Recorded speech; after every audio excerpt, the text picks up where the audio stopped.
regenerasi lah.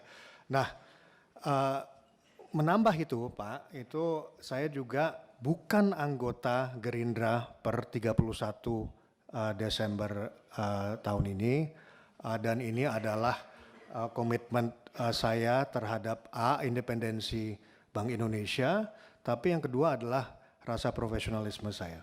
Ya, jadi itu yang menurut saya perlu saya garis bawahi. Terima kasih Pak Wibi memberi saya kesempatan, karena saya tahu itu berita-berita di luar itu sangat simpang siur. Thomas, apakah bisa dilampirkan Pak mengenai surat bahwa Bapak sudah mundur dan boleh, sebagainya? Pak, boleh Pak, saya bawa. Supaya media juga tahu Pak bahwa Bapak sudah itu. Oke, bisa ditunjukkan gini Pak. Itu. Ke atas ini Pak, supaya dikawal. Ini penting Pak, supaya klarifikasi ini datang langsung dari Bapak dengan dokumen yang resmi. Tadi ada 3 pertanyaan dari pimpinan dan anggota dari 8 fraksi. Saya beri kesempatan kepada Pak Thomas untuk menjawab seluruh pertanyaan dalam sebuah rangkaian jawaban yang menurut Bapak paling nyaman untuk dijawab. Silakan. Terima kasih Pak Ketua. Izin Pak Ketua, saya akan mencoba merangkum jawaban saya berdasarkan beberapa tema yang tadi diungkit. Tadi ada UMKM, ada kebijakan makroprudensial dan moneter dan sebagainya dan seterusnya. Saya akan mencoba menjawabnya sekaligus, namun terarah ke masing-masing penanya tadi.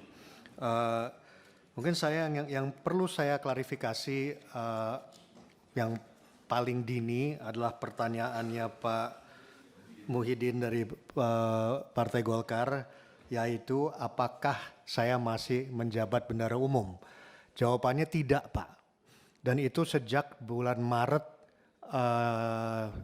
2025 sebenarnya, di mana saya sudah tidak lagi.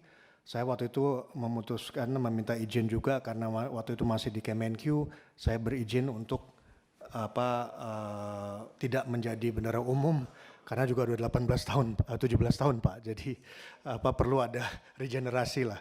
Nah, menambah itu Pak, itu saya juga bukan anggota Gerindra per 31 Desember tahun ini, dan ini adalah komitmen saya terhadap independensi Bank Indonesia, tapi yang kedua adalah rasa profesionalisme saya. Ya, jadi itu yang menurut saya perlu saya garis bawahi. Terima kasih Pak Wibi memberi saya kesempatan, karena saya tahu itu berita-berita di luar itu sangat simpang siur. Thomas, apakah bisa dilampirkan Pak mengenai surat bahwa Bapak sudah mundur dan sebagainya? Boleh Pak, saya bawa. Supaya media juga tahu Pak bahwa Bapak sudah itu. Oke, bisa ditunjukkan gini Pak.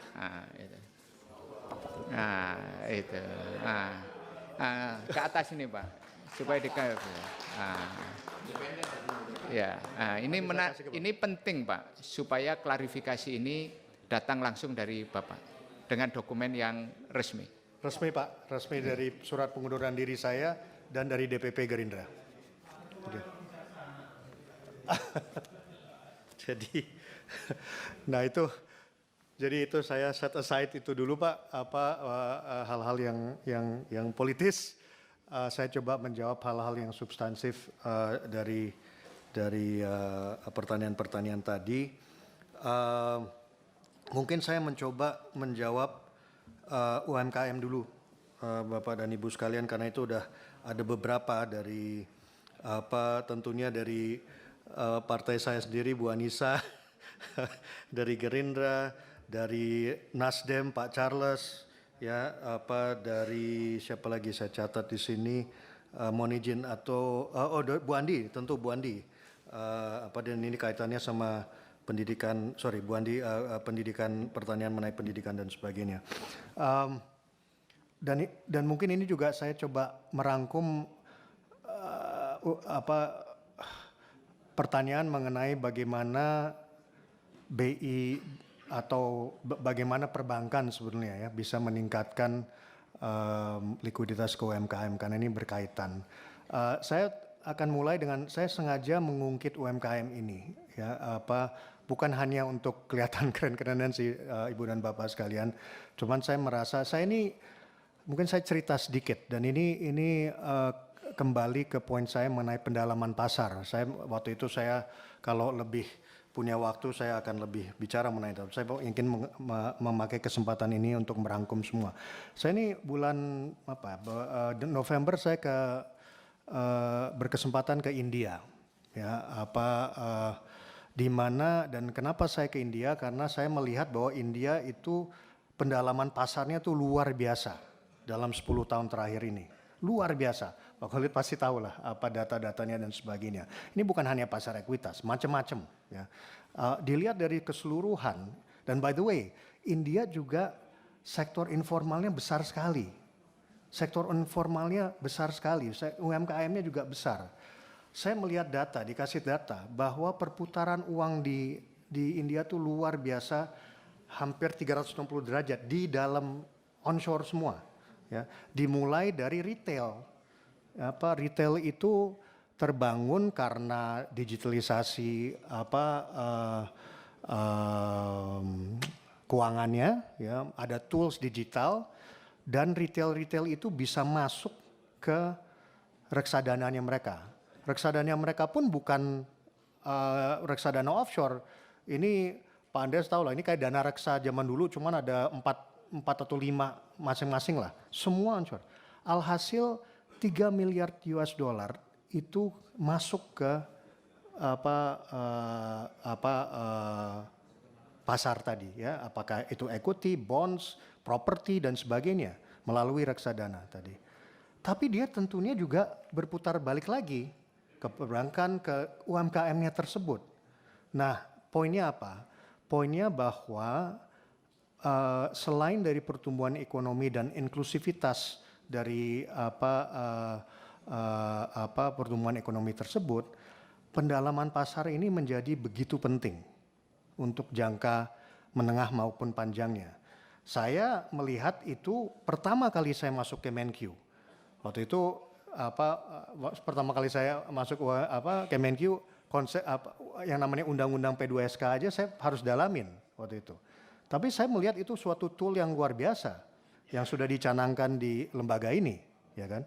Nah, tool itu bisa meningkat atau operasionalisasi dari tool itu adalah kunci dari bagaimana kita membangun ekosistem keuangan yang 360 derajat tadi, ya kan?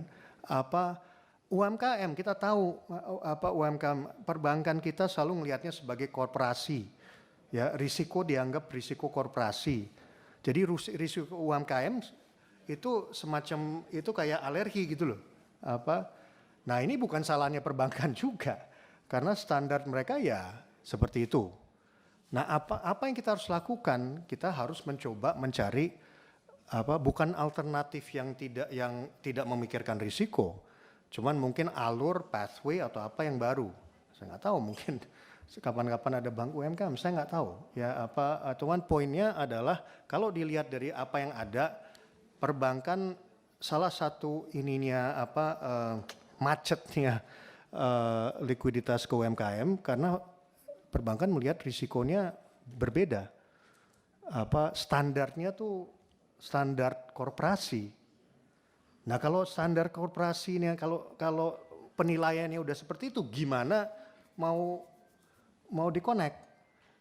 Tapi saya melihat sekali lagi dengan pendalaman pasar melalui operasionalisasi undang-undang P2SK itu adalah langkah yang paling bisa dilakukan oleh pemangku kebijakan saat ini.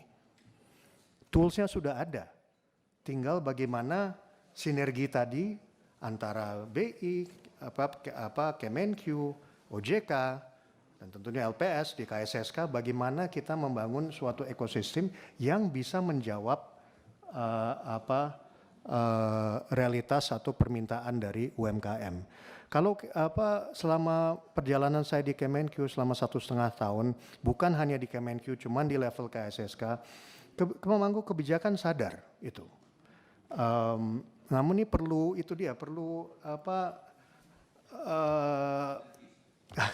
makasih Pak, perlu sinergi yang lebih, perlu banyak kopi, dan tentunya perlu pembahasan juga di ruang ini juga, ya, supaya hal-hal itu bisa kena, kita bisa menjawab semua secara keseluruhan, tidak hanya satu persatu.